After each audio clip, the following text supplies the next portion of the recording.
Gata. Ok, notarea mea de pentru după și pierde la o noapte de scadroc cu Seba. Salut!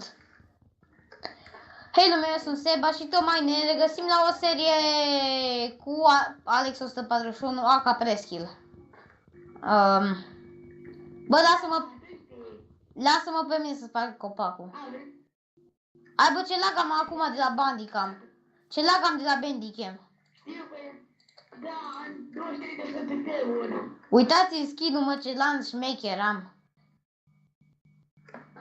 Bine, el mai șmecher. Nu te mă de aici. Eu am 11 FPS-uri, să mor calul câte FPS-uri am. Și fără Optifine aveam mai multe. Serios? Nu, glumesc. Ok, uite, iar m-am uitat prin persoană. M-a încercat cu tati și au rămas acolo. Ce? Vrei? A, nu trebuie să învișăm. Ah, fuck, o venit maica mea și am oprit filmarea, am tăiat-o.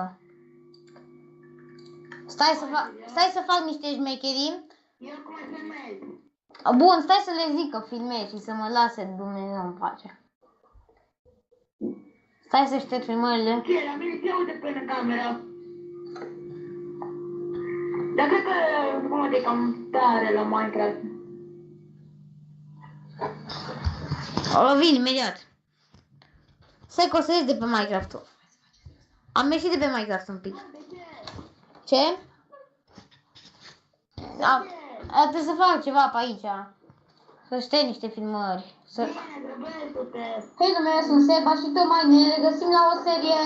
Merem. Ok. Am filmat. Hai să facem asta. Nu, stai un pic. Și mai gata cu apa. Mira, Ce? Mira, Ce?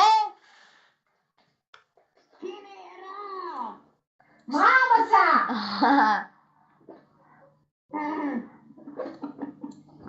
Stai un pic.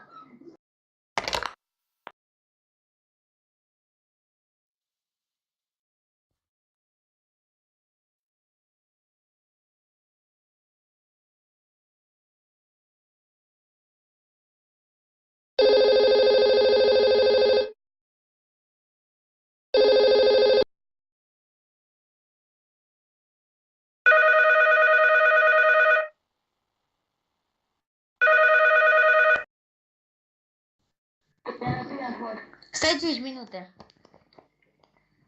Bine. Ciao.